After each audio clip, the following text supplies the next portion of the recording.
Hey, what's up guys? I'm gonna unbox, install, and review this LED wall light with a dusk to dawn sensor, meaning if you leave the power on, it turns on at dusk and it turns off at dawn automatically due to its sensor. So it's made out of metal and glass, it is wall mountable, it gives off 750 lumens, it only uses 12 watts of power, which is not much. And it has a color temperature of 3000 K, which is usually the softer white color. Very nicely packaged. You know, you can see all the protections that it has to ensure that it's not gonna break. This has more of a modern look.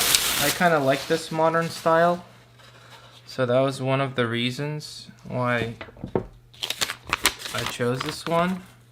So it has some install instructions, and I'm gonna film the install as well so you guys see how I do it, but I'm not a licensed electrician, so if you don't feel comfortable with power, please, get someone to help or just get a professional to install it, because playing with power is not a joke.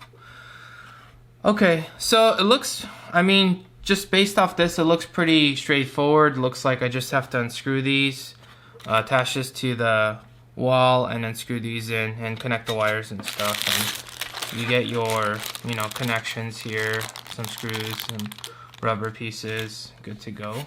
After turning off the breaker, which provides power to this thing, I started removing my old light fixture, which will vary based on the model. This one was fairly easy to remove.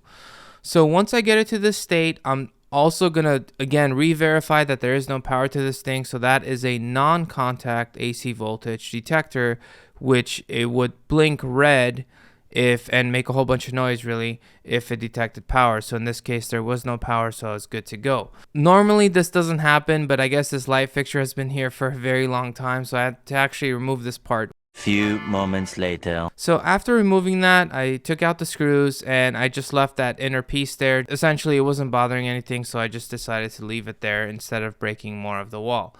So once I balanced this thing with a leveler, I tightened it and good to go. Black wire is typically the power or the live wire, white is typically neutral, and the copper color is typically ground. Sometimes it's also green.